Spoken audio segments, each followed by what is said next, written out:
bagaimana mengenal Tuhan, ya, mengalami dan supaya bisa menghayati ya. Tuhan, ya. Baik, Pak. Siap. Ada banyak cara, banyak banget, dan kita nggak bisa bilang ini paling bagus, paling nggak bisa, karena harus disesuaikan dengan kondisi setiap kita. Baik, Pak. Ya, latar belakang pola pikir kita jenis orang yang lebih menonjol rasional kita atau rasa, otak kiri kita atau kanan. Ya, Oke, baik. kan begitu. Oke, Pak. Jadi banyak banget. Tapi saya kasih contoh satu ya, karena waktu kita terbatas. Baik. Ini pun tidak mutlak loh ya. Ada yang cocok, ada yang mungkin merasa nggak cocok. Kurang Gitu. cocok. Tapi bukan salah. Baik. Jadi untuk mengalami Tuhan, karena percaya itu Tuhan itu ada. Ya, Pak, saya percaya. Oke. Tuhan itu kan kasih itu sendiri kan.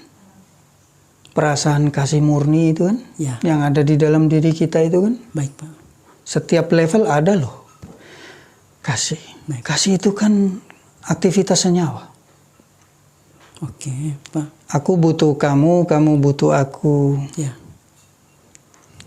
Ayo dong, aku butuh kamu, kamu butuh aku. Baik, Pak. Saling memenuhi senyawa. Senyawa, ya. Senyawa. Senyawa, Pak. Di setiap level. Oke. Di level terendah, menengah sampai infinity, pasti ada nuansa senyawa. Oke, baik, Pak. Sesifat akan berkumpul. Itu kasih. Baik. Ya. Baik. Tuhan itu kasih. Tuhan itu mencipta segala sesuatu pun dengan kasih dan meliputi, menyertai, meliputi. Dia nggak biarin jalan sendiri. Tapi dia menyertai, dia liputi. Makanya selalu ada kasih di semua hal. Di level hewan, dimanapun. Baik, Pak. Di komplotan penjahat, orang suci, semua ada. Oke. Seorang penjahat, dia habis rampok. Pulang dia duitnya kasih anaknya beli susu. Ya. Kelihatan jelek tapi anaknya hidup. Kalau besok anaknya jadi seorang guru besar. Oke. Yang berguna bagi banyak orang. Ya. Walaupun di awal dia makan uang hasil rampok. Kita tidak tahu. Jangan suka menghakimi orang. Baik, Pak. Kasih. Lihat saja proses terjadinya kasih, senyawa alamnya. Baik, Pak. Ya. Ya. Pahami dulu. Tuhan itu harus dipahami sebagai energi kasih murni. Yang melahirkan segala sesuatu. Ya. Lalu dia meliputi, menyertai, meliputi, dan dialah yang menggerakkan semua itu. Sesuai levelnya. Oke. Sesuai levelnya. Oke, Pak. Oke. Mungkin level penjahat, dia nggak suka doa, tapi dia merawat istri anaknya. Jangan coba-coba ganggu istri anak. Istri anaknya juga milik Tuhan. Oke, Pak. Penjahat ini sendiri milik Tuhan. Di level ini getaran frekuensinya ngertinya begini. Kita nggak bisa maksa dia ngerti dengan cara kiai level tinggi, pastor level tinggi, nggak bisa. Baik.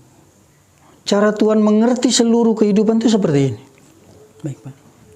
Paham dulu sampai sini? Ya, paham, Pak. Paham. Itu ada dimanapun, termasuk di dalam dirimu.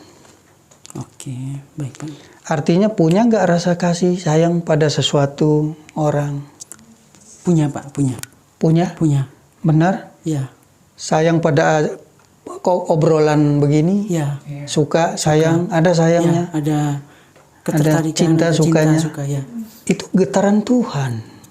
Ada di dalam. Dirasakan, coba. Sudah? Ya. Oke. Ini hanya awal.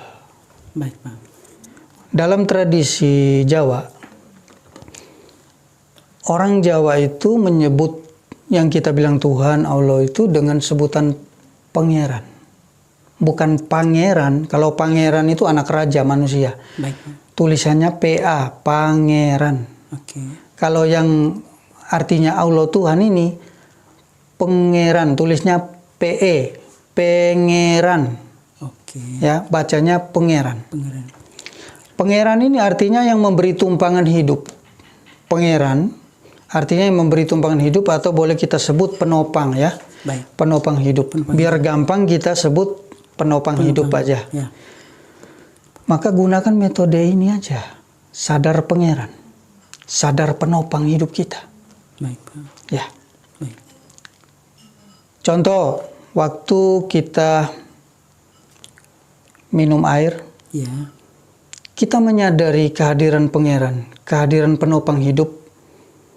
Menggunakan air ini, penopang hidupku, pangeranku, Gusti pangeranku, menopang rasa hausku. Ya, ya, ya. Bisa mengenali. Bisa. Bisa, Waktu saya lapar, saya makan. Lalu saya menyadari kehadiran pangeran, Gusti pangeranku dalam bentuk lewat makanan ini. Gusti pangeranku, penopang hidupku, menopang laparku. Oke. Ini seni melihat Allah. Seni mengenali Allah, seni mengalami lalu menghayati Allah. Ya. Cara melihatnya nggak pakai dua mata ini. Itulah mata hati, pakai rasa. Baik, Pak. Kita menyadari topangan-topangan. Kita duduk di bumi.